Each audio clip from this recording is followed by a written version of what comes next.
This podcast has stories of real-life events and true crime that happens every day. These stories may contain adult language and graphic or disturbing details not suitable for everyone.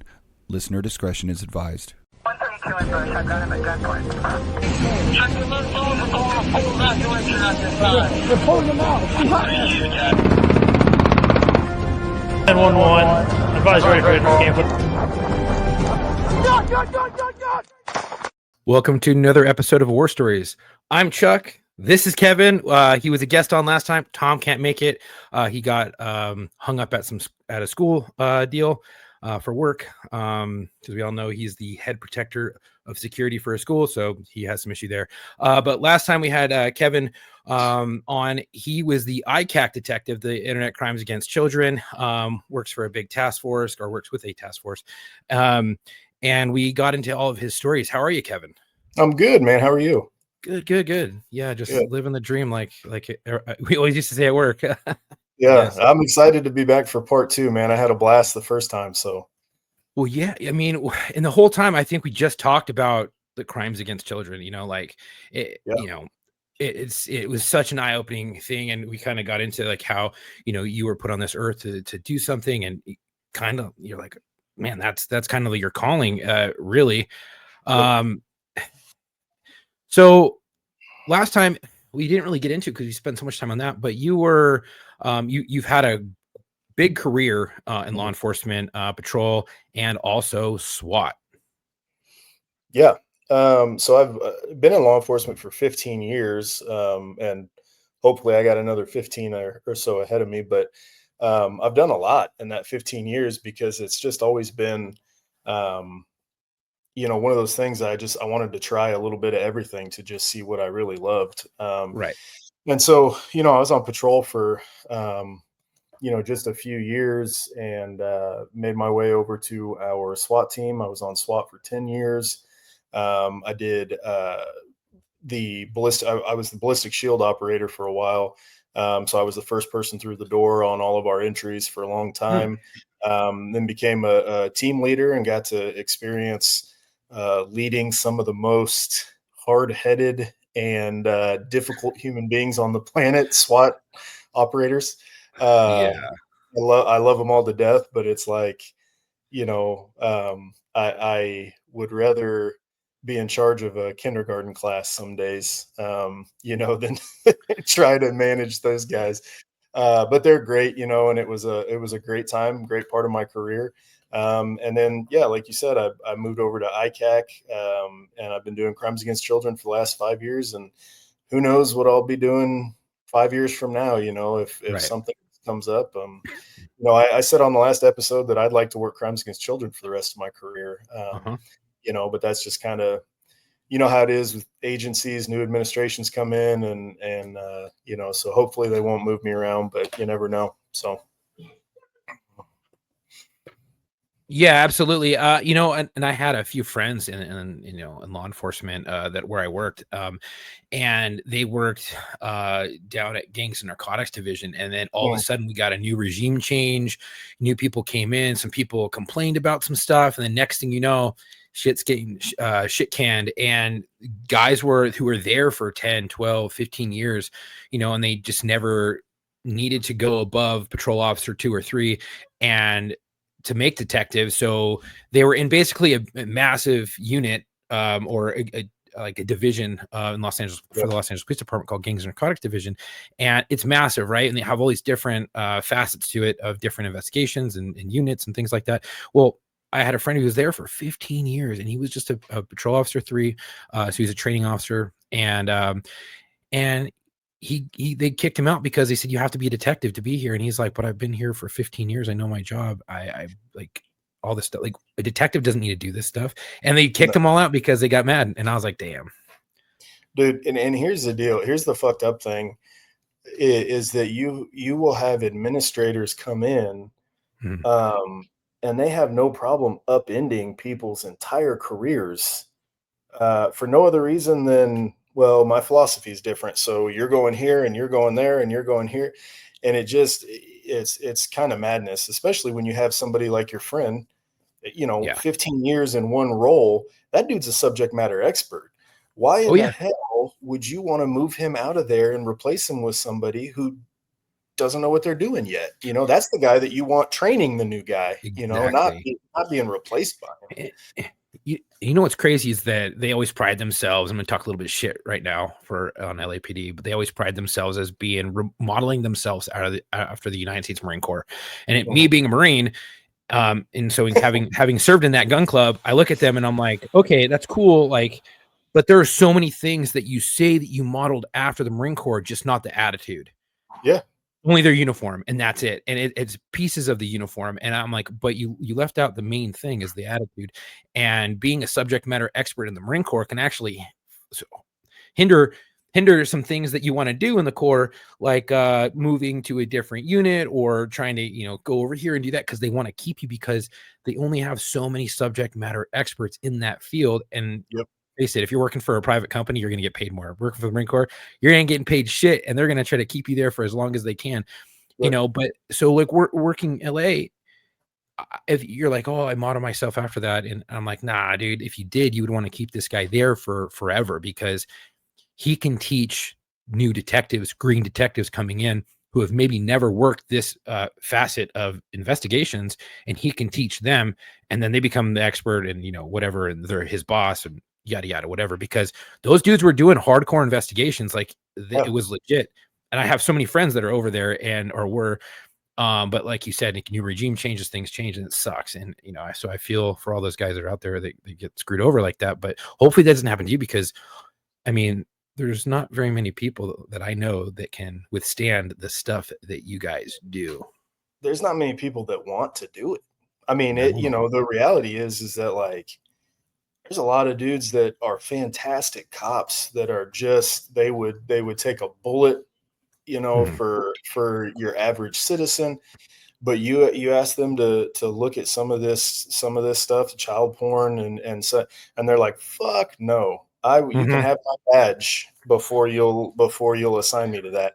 So the reality is that, like, when you move somebody out of this role, like, you're gonna have a hard time filling it with a solid officer. You're gonna get people that put in for it, but they're gonna put in for it for the schedule and for the clout, being able to put it on their resume. Like, you're gonna have a hard time finding somebody who is a legitimate go-getter to fill that role, because a lot of those guys are like, man, I don't want to look at that shit all day.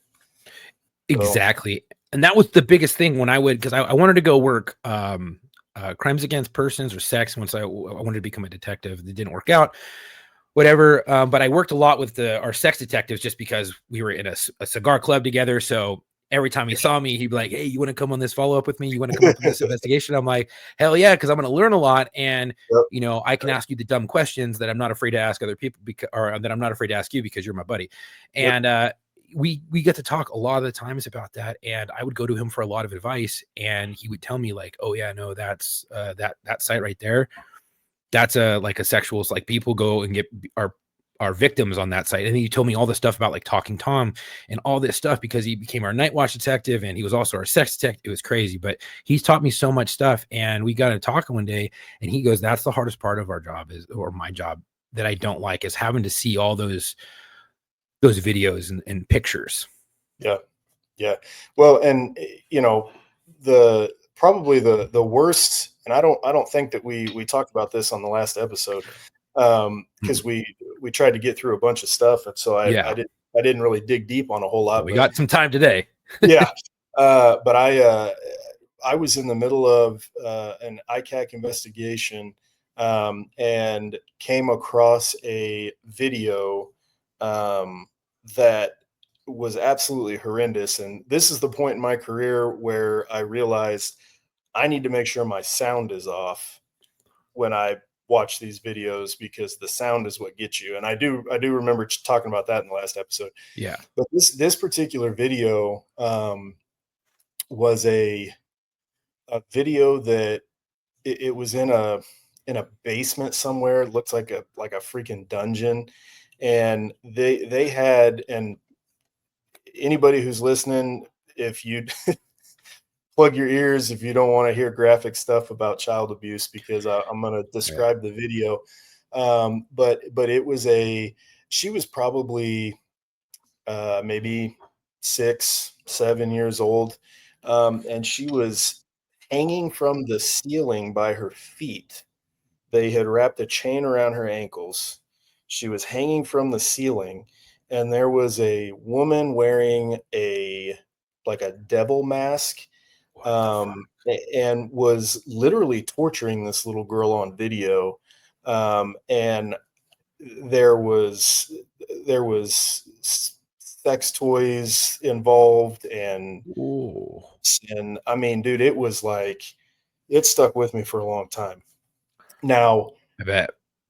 what really I bet. bothered me about that video was trying to trace that video back, Yeah.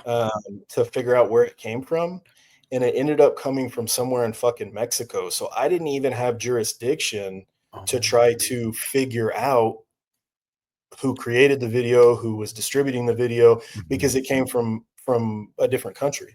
So not only did I have to watch that damn video, but then I never got the satisfaction of even being able to investigate it. I had Right. to close it because Mexico's not going to help me out, you know?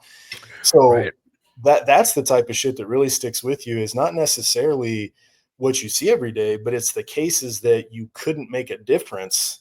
Yeah. You know, that little girl, who knows where she's at now? And I'll never know whether or not she was killed, whether or not Mhm. she you know what I mean? And so that's the type Yeah. of stuff that sticks with you. And that's why I tell people, like, if you're going to do this line of work and you're not willing to like go talk to somebody and get this stuff off your chest, Yeah. um, you need to find something else, because it's just not, you know, I still the when I'm out in public, if I Mhm. hear like a pain cry from a child that's about that age range, Yeah. immediately I have a recall of that video, because that's what It's a stuck with trigger. me.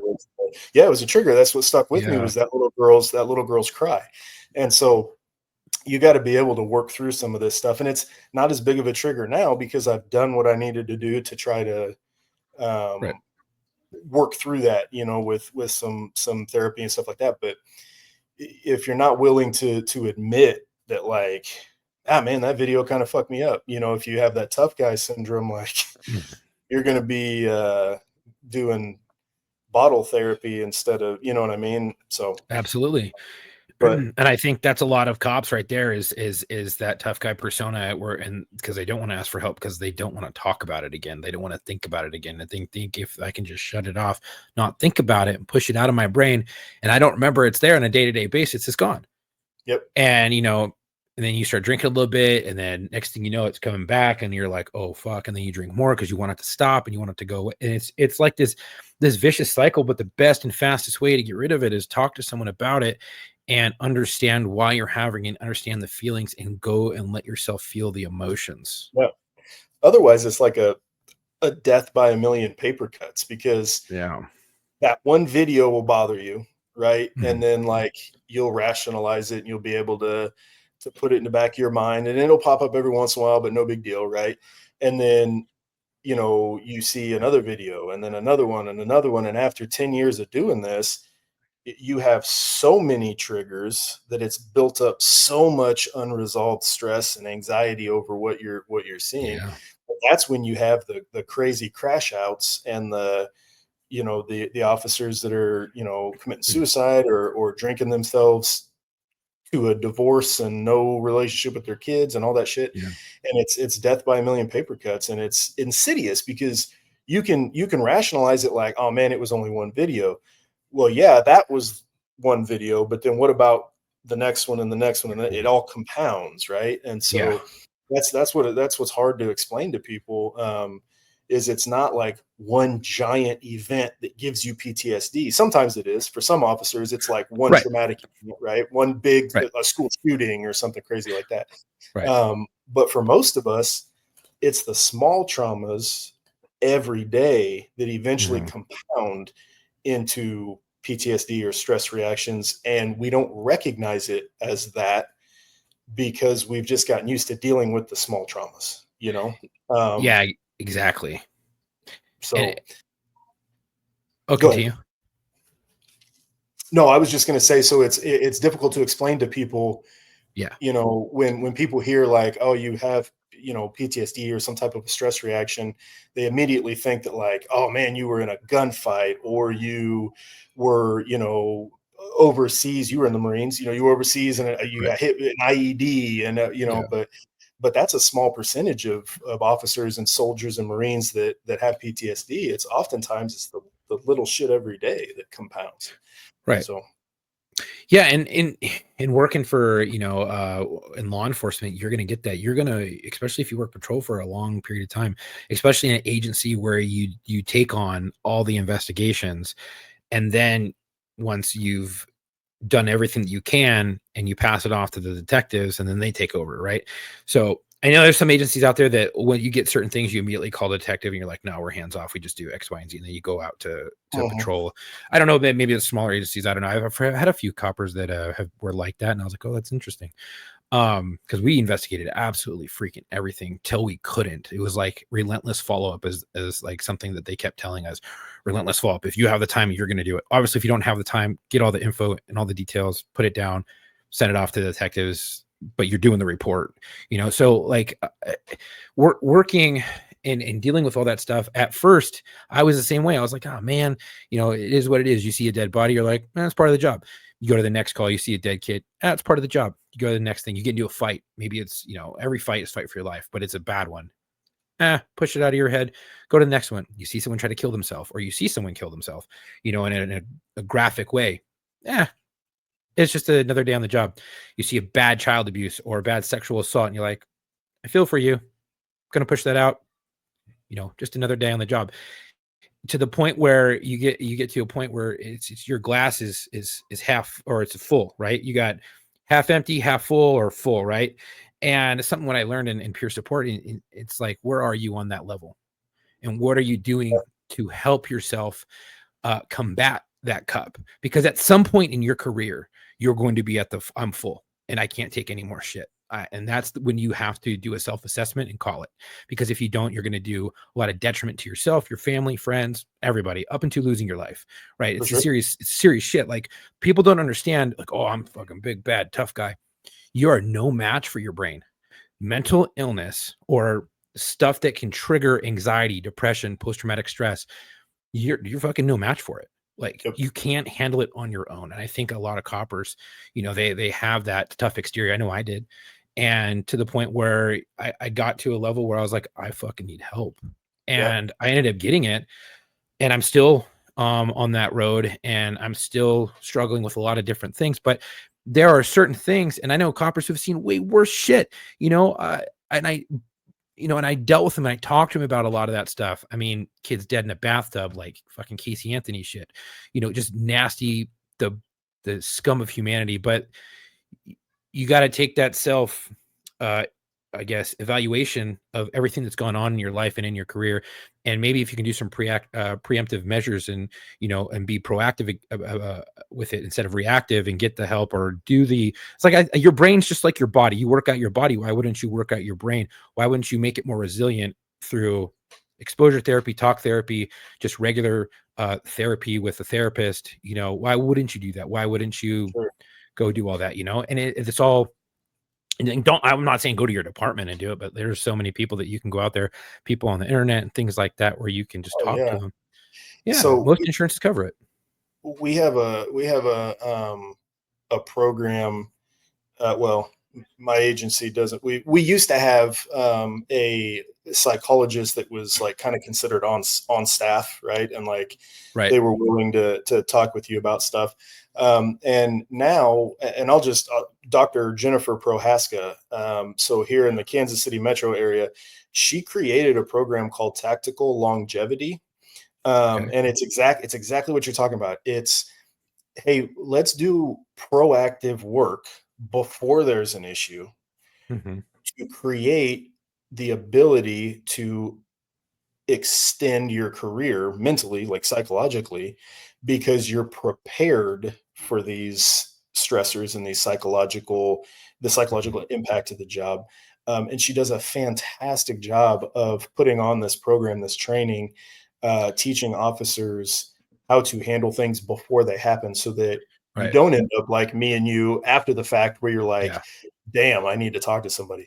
So if anybody's listening and your agency wants a program like that, you need to reach out to Dr. Prohaska. It's Tactical Longevity, and you can find it online. I have no ties with her at all. It's not, I just really Let me see if I can pull. I just really like what she's doing, and it would benefit a lot of agencies out there to have a program like that. So Yeah.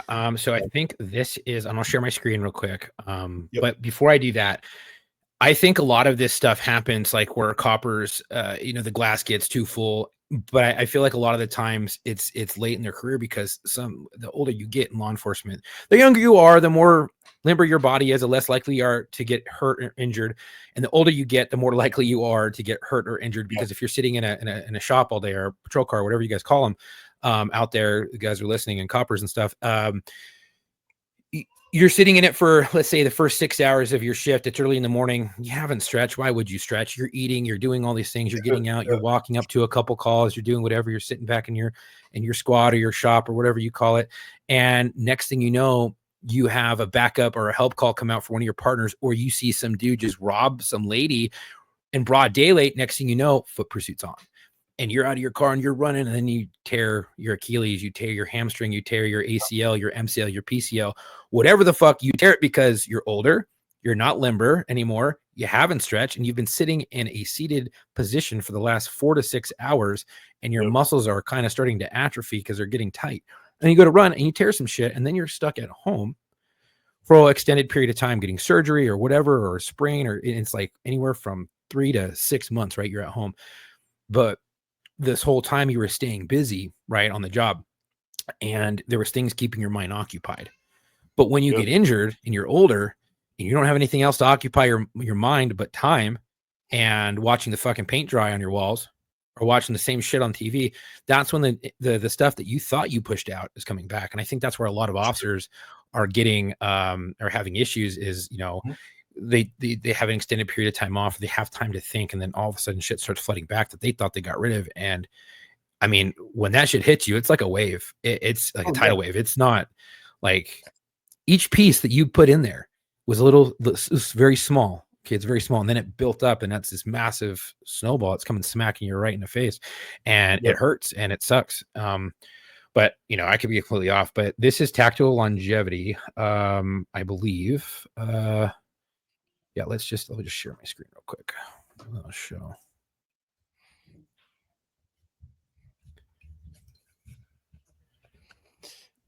Yeah, so it should be Jennifer Prohaska, and she has no idea that I was going to talk about her today. So she'll put, yep, that's the program. So right she'll there. probably, I'll have to let her know that I at least mentioned her program.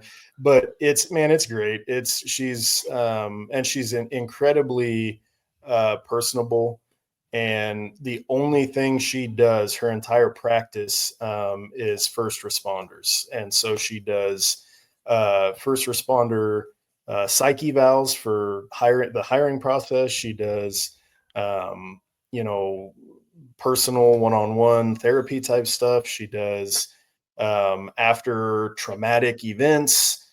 She'll do debriefs, and so she's great. But I kind of going along with our conversation, it just kind of popped into my head that like, oh, that would be a great resource for people. So look her up, out to her. She's very active on LinkedIn, so that's a good place to find her. And her phone number is on her Facebook is 913-652-6668. Website is tactical, tactallongevity.com. So it's tactacallongevity.com, or insight publicsafety.com. As you can see it on the screen. So if you're not watching, go watch it, because then you can see all this stuff and you don't have to listen to me speak it.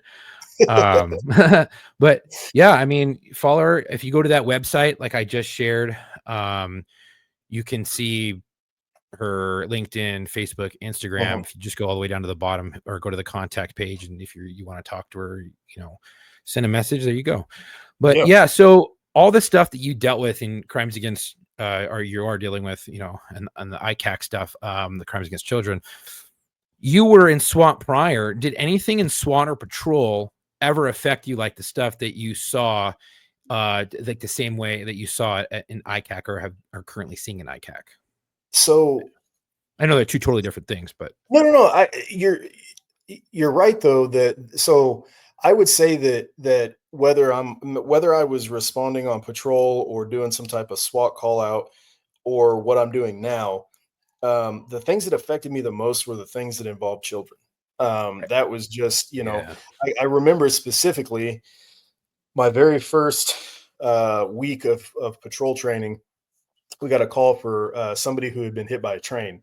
And so we drive out there. The train is stopped, obviously, and the conductor or the driver, do they call them conductors anymore? I don't know. Yeah, they do. I'm pretty sure. So Yeah. he's standing outside of the train on the side of the road, like, oh my God, I just killed someone. And so we show up and we're investigating it. We're like, dude, like, where's the body? What's it? And the driver tells us, you guys need to watch the camera. They have cameras on the front of the trains now because so many people get hit by trains. The God. railroads they're putting cameras on the front of the train so that they can avoid liability, and they can say that, like, no, this was intentional, right? Like they did, So I go and I watch this video, and the conductor tells me, he's like, this dude laid down on the tracks, and I watched him. He looked up at me and he smiled and he waved at me as the train was coming, and it hit him and it killed him. And I remember kind of being like, oh, okay, dude, Wow. like, sure, you know what I mean? Like, Yeah. I'm the young guy that's like, whatever, bro. Like, yeah, that's a bullshit story. Um, Until so you I see it, and you're go, like, yeah. So then I watched this video, and I'm like, I'll be damned. He did wave at the conductor, which was creepy as hell.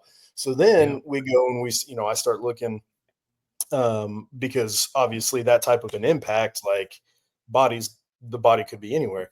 So I find this body, and the train had cut the body from here across the chest. Okay. So you can picture like a headless and one arm hmm, body laying there. yeah. So I'm like, at that point, I saw the body, and I was like, man, this doesn't look like a grown ass man. Like, this is a smaller body, right? And that's when I Oh realized, no. like, yeah, that's when I realized, like, this is a kid. Mm-mm. So I go and I'm looking around the train because at this point, I'm like, what? Now I got to find the head. So, Oh fuck yeah, that's and it's 3 o'clock in the morning. It's dark. you can't see And so shit. It doesn't look like I'll tell you right now from personal experience, when you're looking for a body parts at night where there's dirt and blood is involved, yep. it does not resemble human anything. Nope. No, and that's a wild part is I always tell people, I'm like, when you come across a real dead body, it looks like a Hollywood prop. Yeah. Like, it doesn't look real. So anyway, long story short, I'm looking around, and I look underneath the train, and the head is stuck up underneath the train, and I make eye contact, Oh and gosh. the arm is still dangling there.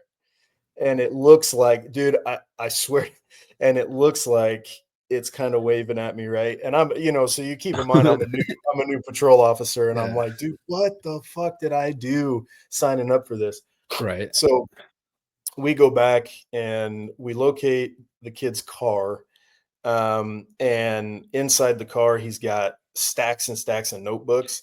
And inside these notebooks, it's the same demonic drawing on every page of these Oh notebooks. gosh. So that's when I was like, it all makes sense, and you and I talked about this last time too, Yeah. the spiritual aspect of Mhm. of evil. Like, evil is a real thing. Um, Absolutely.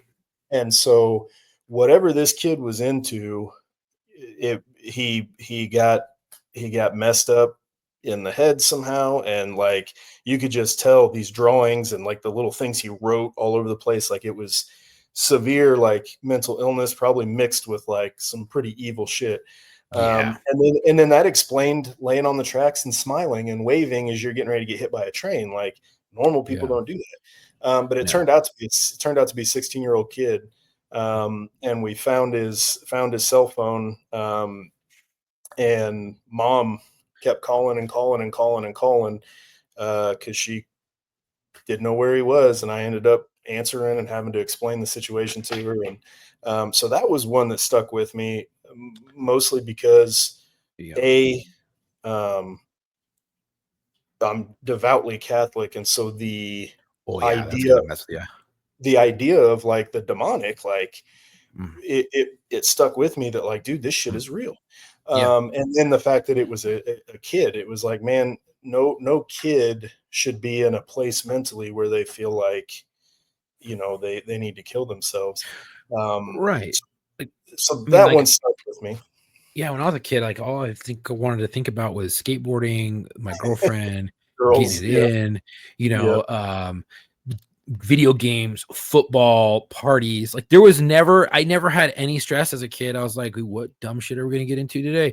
And even yep, when you got into the dumb stuff, the only time I ever had any type of like anxiety was when I was like, I'm in trouble and I got yes, caught. And you know what I mean? But the whole time I was doing it, no care in the world. I was like, I'm untouchable. I'm not gonna get like I never had that. Like there was never an issue. yep, And then I started working. I started seeing all these young children while I was on the job that had issues mentally. And what I discovered now, I don't know if it was, and I was going to ask this question. I don't know if this was the case for that kid because demonic possession is completely different than this. But from all the shit that I saw, a lot of the times kids were being prescribed medications and oh children's yeah, brains when they're young, they start getting prescribed fucking antipsychotics, anti-anxiety medications, antidepressives, antidepressants. And it, when you're 12 years old, 9 years old, and you're getting prescribed all this crazy shit, yeah, I was seeing stacks of pills for these kids who are like 12, 14, 13,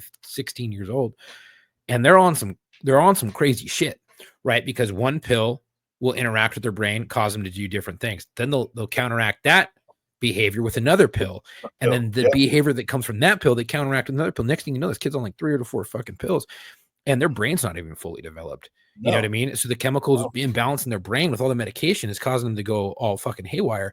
Now, for this particular kid that you were involved, did you get to figure that out? Did you get to figure out like was he on meds or anything like that, or was he just No, fucked up? so this was during like what you were describing before of you show up, you take the basic information, then you let detectives look at it.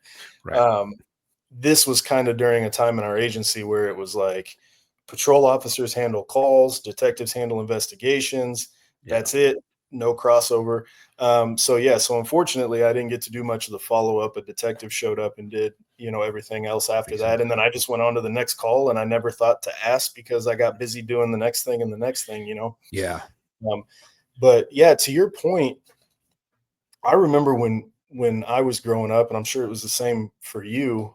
Um, Kids, especially boys, that Mhm. had um, problems focusing or had problems with behavioral issues, like you put them in football pads, or you Yeah. or you send them outside with a pocket knife and a fishing pole, and you're like, hey, go out in the woods and find a pond to fish in. Yep. Now, dude, it's like the second a child can't sit in a classroom for 8 straight hours and pay attention, the second that they can't do that, it's like, oh, it's ADHD, here's a bunch of meds and here's a bunch. Yep. And I believe it. I believe it's screwing with their head. Now, I'm not a Yeah. psychologist. I'm not a pharmacist. I don't know, the ins and outs of these medications, but I Oh, think it they're would be bad, dude. I think it would be crazy to ignore you know, the link between Mhm. these mental health drugs and the negative side effects that Oh, people yeah. see. And another thing too is back when we were kids, the internet was not really a thing. And now, No, there was no internet growing up, and then all of a sudden there was dial-up and IM. yeah, But you were yeah, still going and getting your dirty stuff, your smut magazines from your buddy on the bus who's a senior, and he's yep, selling it to you for yep. a whole like $10, your whole Or lunch money for the week. you were going down to the family video, and you were sneaking behind the curtain where they keep Yeah, the adult stuff, yeah, Um, just to look at but the box. the internet, dude, the internet is creating an epidemic of mental health problems in our youth because Oh yeah, a child can go on the internet and all they see is all of the perfect people out there who only post the perfect aspects of their life, and it causes children to believe that that is what they're supposed to aim for, and it's impossible to meet what all these people put on social media because it's all fake. And so then right, these kids start developing these um, self-esteem issues or these problems that, and then they get cyberbullied, yeah. and it's just They don't know how to handle it. and then they end up committing suicide. And it's Yeah, just I've seen a lot of the that. internet's great in some aspects, but it has by far it's the biggest catalyst for mental health problems in our youth is the freaking internet. Brother, I've been saying the same thing, and I tell my wife all the time, I don't want the kids to have a fucking tablet. No, they do. Mhm. I don't want them on this shit. I went so far as to ban one of my kids from tablets altogether. I'm like, you're not allowed on it because the way that makes you act, I do not like. And For if you sure. watching that is going to cause that reaction, absolutely not. The other one does okay. I limit the time, 2 hours Yep. a day. That's it. Like I don't want, and I don't allow them to go on Instagram, Facebook, TikTok, none of that shit until they're older and they're 16, because then you kind of, I think we talked about this last time. You kind of Yeah, have to you can start ushering them into it because you don't want them to be 18 years old, 17 years old, going out into the world, right? Because whenever you never graduate college, whatever, experiencing anything. exactly. And then it's all this shit right in your face, and then you're a legal adult, and then you're like, I don't know how to deal with this. I'm gonna go to my GP, and your GP is gonna prescribe you all these freaking drugs, and next thing you Yep. know, your brain's not fully developed, and you're fucking suicidal and crazy. Like I don't want that because I've No. seen so much of it, and I have ADHD. My son has ADHD. My kids are gonna have ADHD. My daughter has it, but she's not on meds because she doesn't need to be because she's has a different type. Mine, I was on meds when I was a kid. That shit fucked me up. Mhm. And I had to hop off, and I can't take medication for that. I have to take natural stuff Yep. because the stuff that the reactions it was giving me was so bad. So when my son had to hop on it, right? And I sent him outside all the time. I'm like, you need to go outside, you need to play, you need to burn this energy off. But nowadays with these kids, they're all inside playing video games or on tablets, so there is no more playing outside. If he's Nope. going to go play outside, he's going to have to play by himself or with his young sisters, and at some point he wants to come inside and just relax and whatever. And I'm like, dude, like this sucks. Like you're getting robbed of a childhood. When I Yes. was younger, everybody was out in the streets. My buddies lived on the cul-de-sac, and every house had all the kids. There was fights in the street. It was chaos. There was dumb shit going on, but we were all burning our energy. And by the time we came inside, we were calm, maybe a little Mhm. rowdy at some point because you get Oh, that burst of sure, but energy. Right. You're going to yeah. bed at a reasonable time, and you Well, weren't all fucked up in the head. yeah. So my wife actually sent me something that was incredibly uh, profound to what you and I are just talking about, and I'm just going to read it because it made a Sure. ton of sense to me. But it says, I find myself worrying most that when we hand our children phones, we steal their boredom from them. As a Yes. result, we are raising a generation of writers who will never start writing, artists who will never start doodling, chefs who will never make a mess in the kitchen, athletes who will never kick a ball against a wall, musicians who will never pick up their aunt's guitar and start strumming. Mhm. And that, like, I was like, damn, that's how we created, like, the people who are great at things Yeah. today, they're great at those things because they were bored as kids and they found an interest, and then it became what they did all the time, and now they're experts at it. Kids today, they're missing those bored moments that give them access to, like, man, I don't know what I'm going to do. oh, this sounds fun. I'm going to start doodling, right? And then now Right. the next thing you know, you have an amazing artist on your hands, right? But if Yeah. that kid never starts doodling because he's never bored, because he always has a fucking screen in front of him, um, Yeah. like what are we doing to our kids? It seems harmless, right? But Uh-huh. really, we're preventing them from experiencing these potential interests that could turn into the thing A that ca they're great at.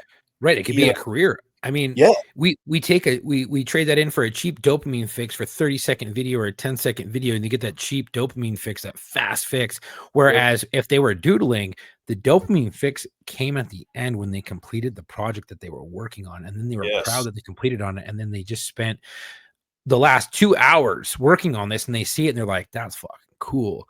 And then they yeah, show everybody and they're super pumped about it, like, "Look at this." And you're like, "That's pretty good, dude." Or, "That's pretty good, girl." I mean, I yeah, call my kids dudes. It's dude, it's unisex for me. yep. I And agree. so I'm like, "That's awesome."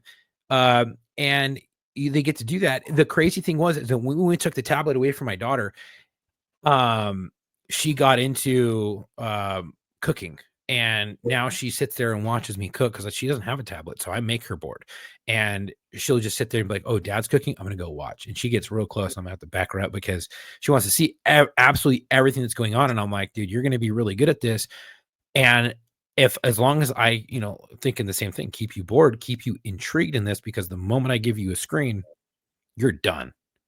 Yep, Exactly. Everything's turned off. Your creativity is turned off. yep, There's just certain things like when I was younger, I would draw. I loved art because I didn't have a screen, because I didn't have this. And my dad would ground me a lot. So I didn't have anything. And I hated reading. So I would just look at pieces of art or, things outside, and I would just draw it. And I would spend yep, hours doing that. And I became a pretty decent artist. And then I got older and I got into other things that channeled that same thing. And then I got into football, and that yeah, just fixed a lot of stuff. And I just wanted to hit people. And, I agree. Like that we're robbing our kids of their creativity because we want them to be quiet yeah, and behave. yep. And a lot of times it's because the adults want to sit on their fucking phone. So they don't want Yeah. to be bothered because they want their own little dopamine fix. And I'm so then guilty of you that sometimes. dude, for sure. Fuck. Yeah. 100%. I am not always a great example for my kids. I'll tell No. them, well, I'm sitting here looking at my phone and I'm like, you guys are on screens too much. Right. Yeah. And so Yeah. it sucks because we have to remind ourselves too that like they're gonna do what we do, not what we say. And so Right. um, you can tell them till you're blue in the face that screens are not good um in overabundance, right? They're fine if they're in moderation. But if you're sitting there looking at it all night long, they're thinking like, dude, this is bullshit. Hmm. And then they're gonna try to figure out a way to do their own thing. So Yeah. um, but I see that with a Agree. lot of my victims in my cases Hmm. is it's kids who spend their entire lives on the internet. Oh And yeah. that's how they end up being victimized. Hmm. Um, and so they lose the ability to connect with people one-on-one or personally, right? They can't make eye contact, Yeah. they can't carry a conversation, they can't and so that's a big thing for me with my kids is like you guys are going to know how to look an adult in the eyes, shake a man's hand, and carry on a conversation in an intelligent way.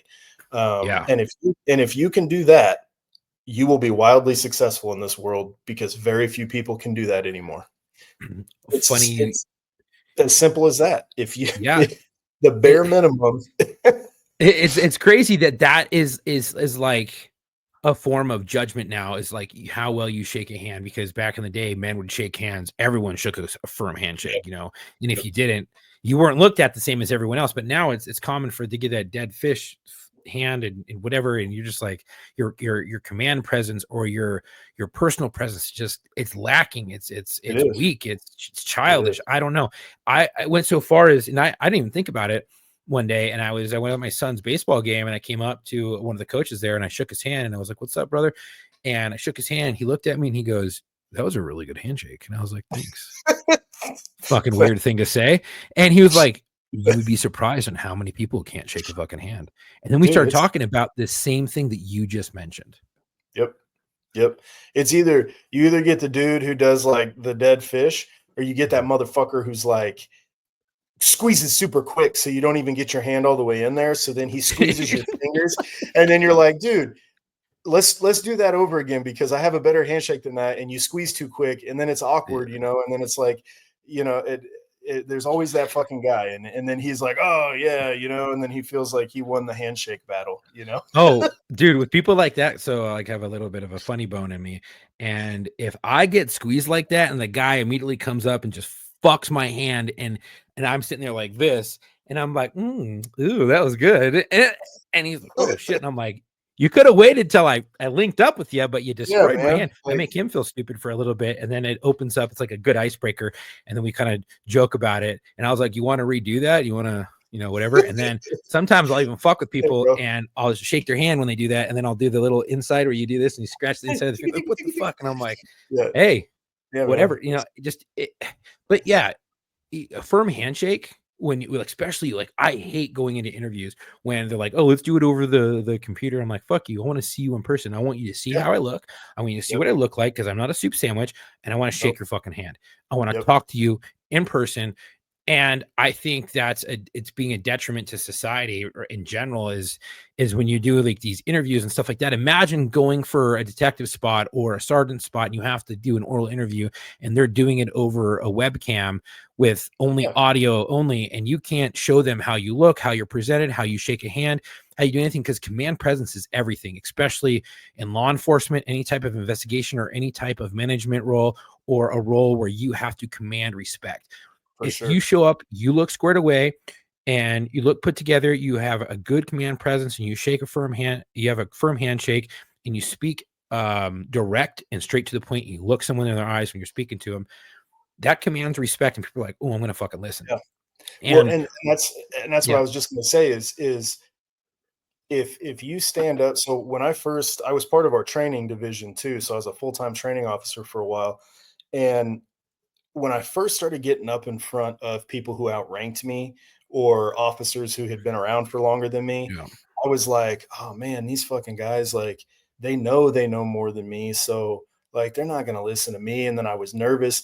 But what I started to realize was that like if I got up there and I had a command presence and I walked and talked like I knew exactly what the fuck I was talking yeah, about, you could just see that like people they'll believe anything you fucking say because yeah, you yeah, look like you know what you're talking about. And that stuck with me. And so that's like yeah. it, you know, anytime I'm in a situation where I find myself like nervous because of an interaction or something that I'm about to have, Hmm. I always just tell myself, I'm like, dude, he doesn't know that you have no fucking idea what you're doing. Exactly. So act like you do, you know? Say it from the fucking chest. Look good. Look Yeah, sharp. I used to see that shit all the time. Command presence is one of the things they teach you in law enforcement. You know, and I'm sure you got taught the same shit. If you look good, your dress is squared away. Not your. No, we're not talking about a dress, people. We're talking about your dress uniform or whatever you're wearing for the day. Your your shit shit is wired shines. tight. Yeah, exactly. Your boots are Yep, shined, your shirt's tucked in, you have shirt stays on, or any type of thing that keeps from you looking like a soup sandwich. You look squared away, you have a squared away face, you have a squared away haircut. You know, everything is fucking tight. If you have to iron your stuff, everything is squared up and it's ironed properly, it's pressed properly. It's got all the epaulets right. Everything is good. There's no Irish pennants on it. You don't look like shit, and your stuff is squared the fuck away. And you come up and you talk to someone out in the field, they're gonna fucking listen, especially if you have solid command presence. You're not an yep, asshole, but you're firm. Whereas the same thing, I used to see this. I had a couple training officers and people that had been on longer, and they just stopped giving a fuck on how they looked. And I get it. I saw the same thing in the Marine Corps. There were certain dudes, you call them gunny rolls. They just don't give a fuck. Senior lances that have been NJP'd a fuck ton of times. They don't give a fuck. They're like, I'm just gonna wear pajamas to work, basically. I don't care. And I get that. But then you have someone who's training other people or who are trying to command a presence out there with a suspect or a victim. yep. I would see it so often. People who had way more experience than me, they would look like a soup sandwich, and they would get into fights more frequently. They Oh, wouldn't 100%. get information, and victims wouldn't talk to him. And then you would have someone who would be younger. I would see it sometimes, and I would take over, because if I saw them getting run over, I would come up and I would talk to the person. My shit was squared away, fucking tight, muscles showing, whatever. And even if you don't have muscles, make it look like you have muscles. Pull your shirt sleeves in, tighten that shit up. Don't look like a fucking umbrella. Keep Mhm. your shit tapered down. Spend the extra money and go to the cleaners and get it tapered down. And all my stuff would be tucked in, boots would be shined, belt would be shined, and I would talk to the people, and I would get a better command, or a better respect, or a better response than guys who had more time on but look like Yep. shit. Yep. You Well, know what and I mean? that's my big thing about fitness is that, like, it's not just the actual ability to chase someone or Right. to last in a fight. Mhm. It's looking like you can chase someone or last in a fight. Because when these motherfuckers who are looking for an easy target see you get out of the car, they're gonna be Mhm. like, "Damn, I'm gonna wait for the next opportunity," right? Like, and Exactly. and these officers that are like, "Well, I don't have to, like, what why do I need to be able to run a mile? It's not like I Mhm. ever have to foot chase that doesn't last a mile, blah, blah, blah. I'll just get in my car and drive." It's not about that. It's about your Right. presence. And, like, you won't have to get in your car and chase someone Mhm. because they'll look at you and be like, "Damn, I'm not gonna outrun that guy," you know? Yeah. So it's all about the command presence and having a body that is physically fit is going to prevent more fights and more Yeah. foot chases and more issues than anything else because these Yeah. dudes are going to be like, he's not the one, bro.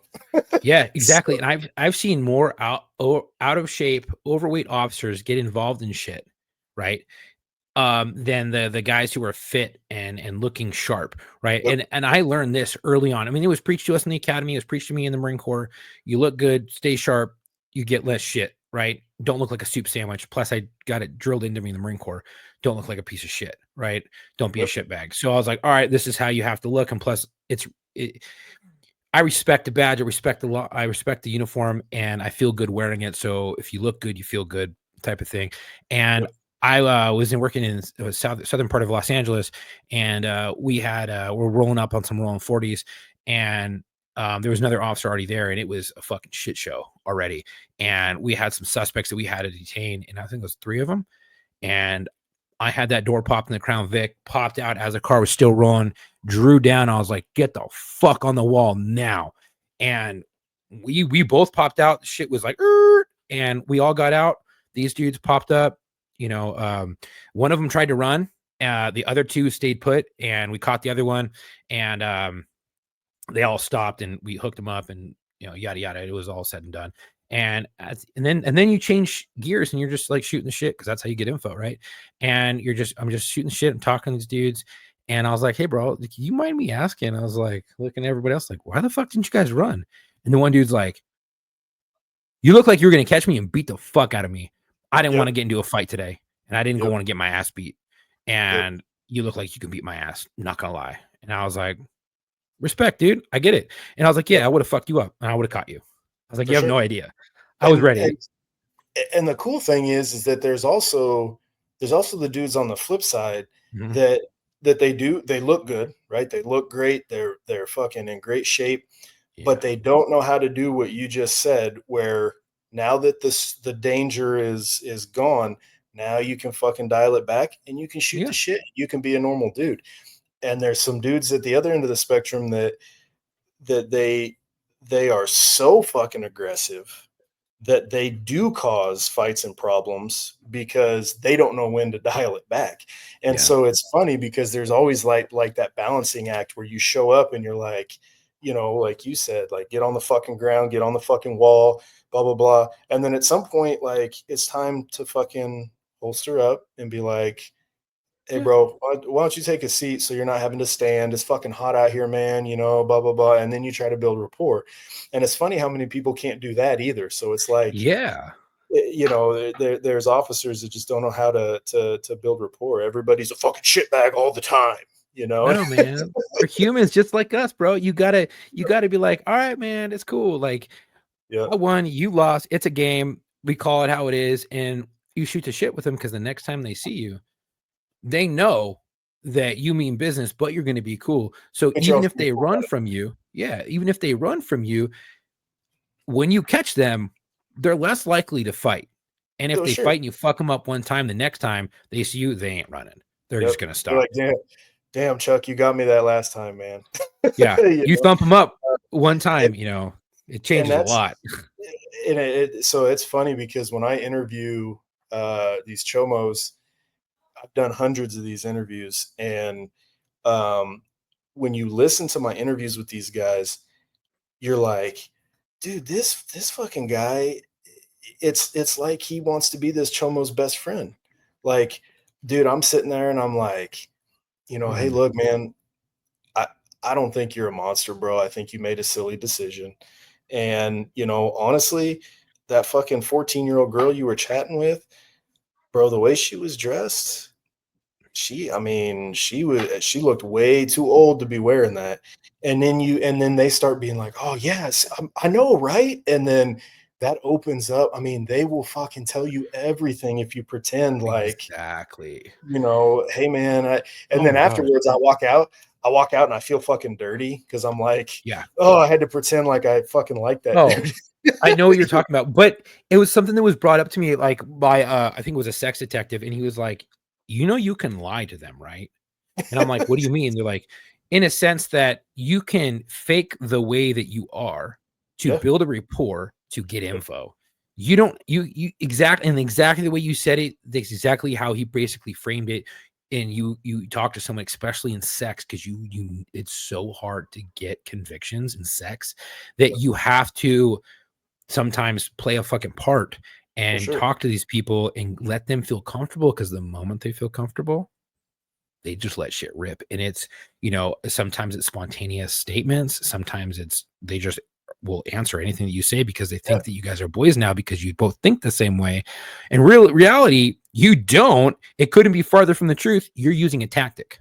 Yes, yes, and I am sitting there thinking in the back of my mind of all the different ways that I wanna kill this motherfucker, but Hmm. but what I'm saying is, dude, I mean, she looked older than 13, man. Like, I can totally see how you would have maybe been like, damn, she's flirting with me, and you go down that road with them, and then they start admitting shit because they feel like this guy this guy understands why I did what I did, and they Yeah. rationalize it in their own head. But yeah, you're absolutely right. It's a tactic and it's all bullshit. But they a lot of times they're because these dudes are fucking weird, right? Like Yeah. these are weird dudes. Absolutely. And so well, I mean, not all of them. Some of them come off as normal, but they they know that what they did is fucked up, and they're trying to rationalize it in their head. So when you give them a little bit of rope to rationalize it vocally, they will take that and they will run with it. And you give them enough rope, they'll hang themselves. And it's funny when it happens because as soon as it happens, then my demeanor changes, and I'm like, all right, cool, bro. So what you're telling me is you raped a fucking 13-year-old girl, and then like Mhm. their whole, then it's like, oh shit, and Yep. it's always I funny to fucked up. see that moment in the interview. Um, Yeah, but because you can anyway, only hide it for so long. You're just like, I yeah, just want to hook this dude up. yeah, It, and it's, man, yeah. I mean, and I'm so glad you brought that up, because that is a tactic that is not easily learned. And yeah, I would try to teach that to my probationary officers when I would work with them in my boots. And I'm like, dude, when you're investigating people, when you're interviewing them, you got to build a rapport. Like, how do I do that? And I would explain the exact. I'm like, lie to them, dude. Like, I can't lie. I'm like, yeah, you can. And you it's not can, lying in the sense that you are doing X, Y, and Z, and you're lying about all of it, like lying about Miranda or whatever, yeah, this and that. yeah, No, you're lying about who you are. and your likes and dislikes and whatever. I used to get narco suspects to flip all the time, and I would get buyers, I would get sellers, I would get all this shit. And a lot of times I'd bribe them. You know, I'd be like, not in the sense where like I'm giving them money, but I'm like, hey dude, like I'll see if I can talk to the attorney and the Yeah, get district you a attorney's deal. office, get you a deal maybe. And I don't know, man, like I can see, or maybe, I'll book this as just evidence. Like, oh yeah. And well, I would never do that. I would be like, Yeah. nah, dude. And I'm like, oh, I'll give you an extra phone call, or I'll help you write it down. Nah, dude. Yep. Like, I would take it by the letter of the law every fucking time. But I would try to build a rapport. Once I got that information, we're fucking cool. And if I knew that, and there's no harm in, if you know someone's going to clam up and immediately going to invoke their rights, and you're not a seasoned detective or an investigator, and you know it's going that way, don't even question them. You don't even need to read them their Miranda rights. Fucking book them on the open charge, leave it, let the seasoned pro do it, and they can come in and they can do all that stuff, because once they have a chance to simmer and relax and calm down, they're going to be less likely to invoke that Miranda. And if you come in right at the beginning all hot and they're pissed off at you and you read them their rights, you're like, give me a lawyer. Yeah. You're fucked. Yeah. And that it's investigator's fucked. Yeah. Yep. Well, and a lot of times too, people don't realize that like we can, like I can tell these guys, I'll sit down with them and I'll be like, look, dude, I have every fucking message that you have sent over the last year printed off and sitting on my desk right now. So there is nothing that you can tell me that is going to convince me that you didn't send these fucking messages. I have them all. And then they believe that. I don't have shit. The victim wouldn't give me this. She wouldn't give me her phone. I don't have his fucking phone. I don't have shit. But then he's like, all right, okay, yeah, let's talk. And then we start talking about these messages that he thinks I have that I don't even have. Right. And that's perfectly acceptable, because this is like you said it earlier, this is a fucking game. Like, and as long as I don't violate your rights, yeah, I can play games with you right back, exactly. People don't realize that. So it's a game of chess, not checkers. Yep. Yeah. Now, damn, dude, like, again, we didn't get to get into your SWAT stuff. As we're getting ready to close out, I'm getting ready to do the dedication and read my notes and everything at the end. But you were in SWAT for 10 years. 10 I mean, years. it's a long time. And you've been, it was a long time. And I feel like, how long have you been in ICAC? 5 years. 5 years. I feel like there has been so much more trauma in ICAC than there has probably ever been in your time in fucking SWAT. Well, honestly, I think it's just because it involves kids. Because I can tell you SWAT stories about making entry into a room and fucking watching a dude with a shotgun in his mouth look me right in the fucking eyes and pull the trigger. And crazy shit like that. That just didn't bother me that much because it didn't involve a child. I have a soft spot for kids. And so I think that's really a lot of it is like, there's probably just as much fucked up shit that happened on SWAT and patrol. But it just didn't stick with me because it didn't have that emotional impact of a victimized child, but the SWAT stuff was, man, that was just a lot of fun. It was just a lot of fun. How was it going from making dynamic entries in SWAT to going to ICAC at the very beginning? Like, how was that transition? I bet it must have been difficult. It was difficult, but I was actually lucky because I was able to stay on our team as a team leader in a part-time capacity while I was in ICAC for a couple of years. And so I was able to kind of do both, which was cool. Because I'd spend most of my time in my office at my desk doing reports and doing the detective thing. But then every once in a while, I got a chance to go out and put all my gear back on and kick a door in and do my thing. And so it was kind of the best of both worlds type of a thing. And then, when I decided it was time to turn my SWAT stuff in, it was a hard decision, but like looking back on it, like it was absolutely the right decision. Like I didn't love it anymore. And that's how I knew that like it was time for me to be done. Because if you start to not love it, then forcing yourself to continue to do it, you're just going to put yourself and other people in danger because you're not going to be at your best. You know what I mean? Absolutely. So I just knew that it was time. And there wasn't really any one incident that made me realize it was time. It was just like one day we were doing our PT test. And for 10 years, I always finished first or second on our fucking PT test for 10 straight fucking years. And then the one PT test we did, I remember falling behind and people were passing me. And I remember thinking to myself, like, I Yeah. don't fucking care. I don't care. That's That's what I exactly. think. I'm like, damn. Yeah. It's crazy you say that, because that's the moment I knew I was done with professional CrossFit. The Yeah. moment there was some stuff that was going on, I was dealing with personally, mentally, and some shit happened. I couldn't be all there. I wasn't all there when I was training. And every single competition I ever done, I always placed first or second or in the top 3.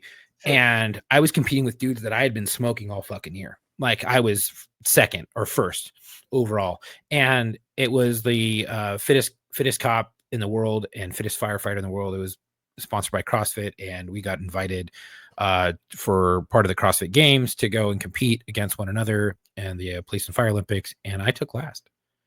Yeah, I got dude. fucked. I was just I wasn't there, and I'd been practicing. I was destroying these fucking workouts, but I couldn't. And even when I knew I was training, I wasn't giving it all. And I was like, dude, this is probably the end. Yeah. And I already had that going in by the time I went in and I finished, and I was like, it was fun. I got to meet a lot of cool people. I got to compete with some of the fittest cops in the world. And I was like, cool, I'm fucking done.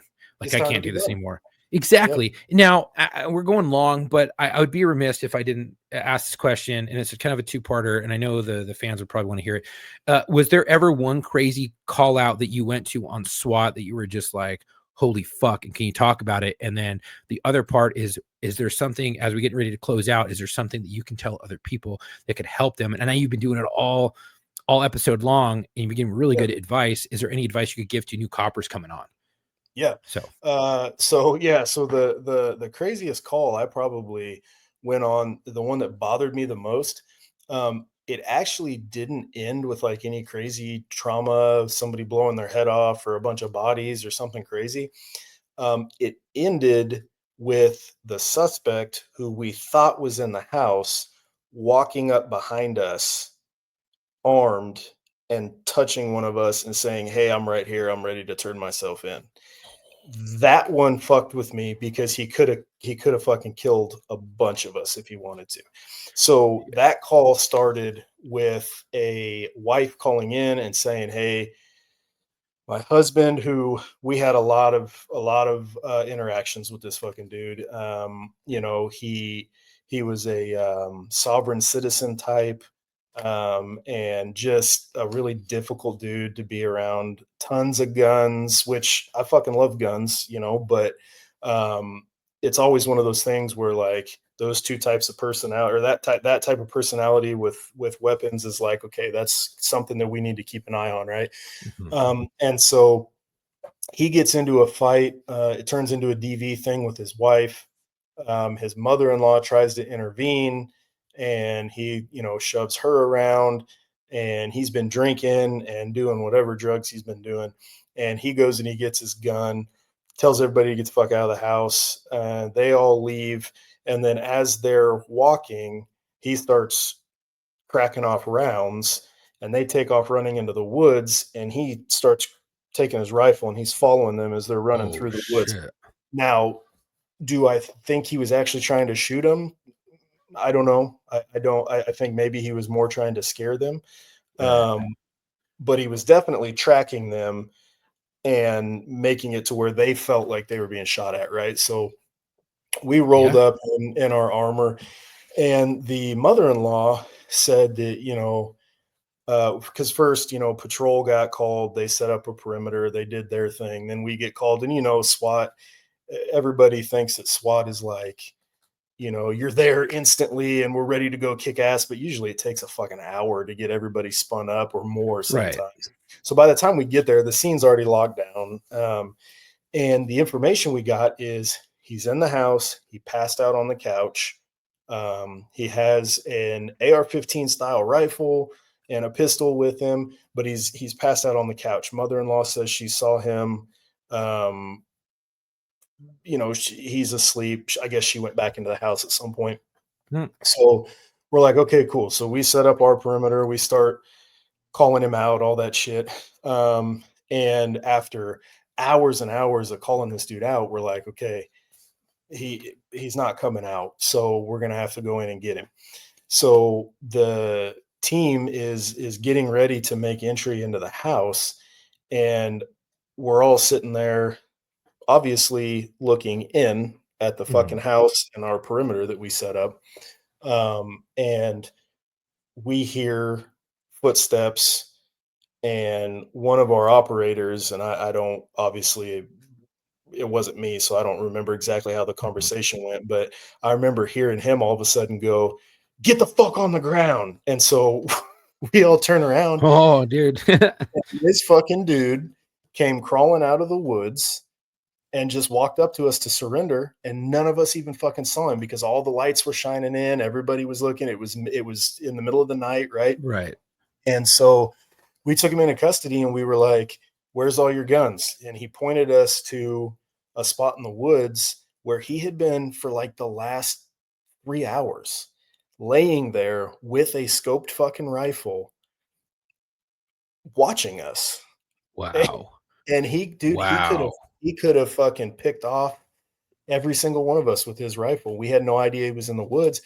I guess when he went back into the house, he went out the back door and he got through patrol's perimeter and Yeah. disappeared into the woods before we even got there. So the whole fucking time we set up on the house, he wasn't even in there. Right. And that was one that really stuck with me because I was like, that dude could have fucking killed us all. Yeah, And absolutely. the only reason we are still alive is because he got tired of laying out there and getting eaten alive by bugs, and he decided he didn't want to kill a cop today because he absolutely could have. And that was Wow. that was like a fucking wake up call for me. That, like, you got to have your head screwed on, because that could have gone way worse, you know. So Yeah. that was a big one that stuck with me because it was not what actually happened, but like what could have happened, you know. Yeah, I mean, I totally get that. That's crazy. Uh, Like, you could have but- died oh, for sure. I over and mean, he over walked again. up, Like, but yeah. I mean, a lot of us could have. yeah. And we're on his property, so he would have fucking smoked a bunch of us and then disappeared into the woods and his acreage that he owns, and it would have. I mean, who are you going to call once SWAT gets fucked up? You know what I mean? Like The feds at this point. another SWAT team or the Yeah. feds.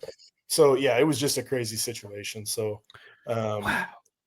and then the only other story worth telling really quickly Yeah, sure. was an entry that I was on, and at the time I was the shield operator, and our ballistic shields have that glass panel, right, so that Yeah. I can hold it and I can see and I can still have my gun out and do my thing. We made entry, and there's 2 steps that went up into this guy's living room, and he came out of his bathroom wrapped in a towel. So we were giving him commands, right? It was a no knock warrant, so we made entry, and we didn't start giving commands till we were already inside. And he turns around and we tell him to put his hands up. He puts one hand up, right? But the other hand, he's holding on to his fucking towel because he doesn't want to drop his towel. And Right. he's kind of a fat bastard, you know. So he's like, the towel's barely covering him anyway. And so we're like, hey, dude, you need to put your other hand up, because he had a bunch of fucking guns in the house. And he was like, if I put my hand up, I'm gonna drop my towel. And we were like, that's fine, just put your hand We up. don't care. We don't care. So he puts his hand up, drops his towel, bare ass, right? And I'm the first one in the stack, so I'm directing him backwards. And I'm at the bottom of these 2 steps, right? So he's backing up, so he's higher than I am, and so he is ass to face level with me, right? So I start backing him up, and then I tell him to stop, and this motherfucker doesn't stop.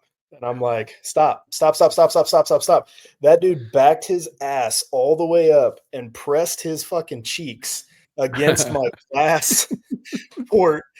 And I was sitting there fucking there were just 2 hairy ass cheeks pressed against this port. And I told him I ended up holstering up because my buddies had lethal cover on him, and I fucking pushed him away from my shield, and the glass had 2 sweaty ass prints on the front of it. And I will never forget that because somebody else had to take over the verbal commands because I was starting to fucking laugh because I was like, this dude just fucking put an ass print on my shield. So that one stuck with me too for another reason. Yeah, that's hilarious, man. I mean, that's funny. That reminds me of the time I was proning some people out at 7-Eleven, and I had less than lethal, and I had a beanbag, and it was a stolen vehicle, and so we're proning everyone out in the car, and this one dude is getting all crazy, and I told him, I was like, hey, dude, I got a fucking beanbag, and your ass is right in front of my face. I was like, if you keep fucking around, I'm sending one up your fucking rectum, and like I'm gonna shoot your butthole. And I had people started to laugh they're like, oh my God, did you just tell him you're going to shoot a beanbag into his asshole? I was like, 100%, dude. 100%. I was like, I will send one into your rectum. Like, I will go inside of you.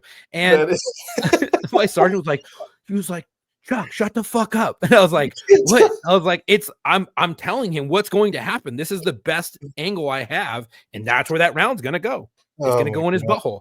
Like, and he's like, you shut the fuck up. And you can't say he's actually. He just threatened to sexually assault him with a beanbag round. Fucking sodomize him with a sock round. The funny thing is though, that supervisor listens to the show. He's a good friend of mine. Oh, and, right on. Yeah, cool. So I just thought it was funny. But those are some of the times they are the best. But as we're getting ready to close out, is there one thing that you can tell people who are getting ready to come on the job or coppers who are fresh on the job that could help them? Yeah. Don't discount your potential. And the reason I say that is because it's very easy for a new officer to come on the job and see all these veteran dudes who look like, we were talking about this earlier, look like they know everything, right? Right. And it's very easy to then assume that like you'll struggle to get to that level, right? And so for a lot of guys, that prevents them from pursuing the things they really want to do. And so one thing I always tell our new academy recruits is put in for everything that you want to do, regardless of who's putting in for it, who has more experience, who has more tenure. Put in for it anyway, because worst case scenario is they say no, right? But it's a no anyway, even if you don't try. So worst case scenario is they say no, but they know your name now. Yep. And you know what the process is when you apply for things and you get a chance to get an interview, you get in front of people, you get, you meet all the right people, right? And if you're afraid of, like, if you're the dude that's like, oh man, if I throw my name in the hat, everybody's just gonna fucking make fun of me because they're gonna be like, you're the fucking new guy, why are you trying? Yeah. And if that's the mindset that you have, you're never going to get practice at the process. And it's important to get that practice. You know what I mean? So that's probably one of the most important practical tips that I can give is like, don't let other people dictate how you feel about your own potential. You know what I mean? Yeah. 100%. So, yeah. I think that's great fucking advice. And I wish I would have told that when I came on, because I had the more of the old school mentality where, hey, you're going to do 5-10 years in patrol and then you move out and then you start doing other things. I should have started putting in for shit left and right because that's what a lot of other people are doing and they were getting picked up. You know, you're right. They know your name now. Then that's the biggest thing is they know your name. They know that you're hungry. They know that you're trying to get on as fast as you can and they like the tenacity. And I think that is some of the best advice I think I've heard so far. Awesome. So at the end of every show, we give the guests a chance to dedicate the episode. I know you don't have a dedication, but I do. So I'm going to go ahead and read it. And this is Samuel Riveros. Police officer Sam Riveros was shot and killed while responding to reports of gunfire at the 4200 block of Philhurst Avenue in Baldwin Park. At 7:12 p.m., when two officers arrived on the scene, they found one man unresponsive with a gunshot wound before they were met with gunfire. During the shootout, one of the officers was injured after bullets hit his patrol vehicle. Officer Riveros also responded to the shooting call to assist the officers. He ran into the hail of bullets, preventing the shooter from targeting the officers and other community members in the neighborhood. Officer Riveros was transported to the Los Angeles County USC Medical Center, where he was pronounced deceased. Investigators recovered a rifle and 60 spent shell casings at the scene. The man found unresponsive was shot and killed over a parking dispute. The suspect was struck with non-lethal life-threatening wounds. He was charged with 2 counts of murder with special circumstances, 2 counts of attempted murder, and charged for possessing an assault weapon. Officer Riveros had served at the Baldwin Park Police Department for 9 years. He is survived by his wife and children. He was 35. He had a 9-year and 6-month tour. His badge number 4422. Rest easy, brother. We've got it from here. Fuck, that was close to my house too. Like that's about an hour and a half, 2 hours away. But I worked right next to him, and Olympic Division, and we would constantly use USCMC as our hospital where he was transported to.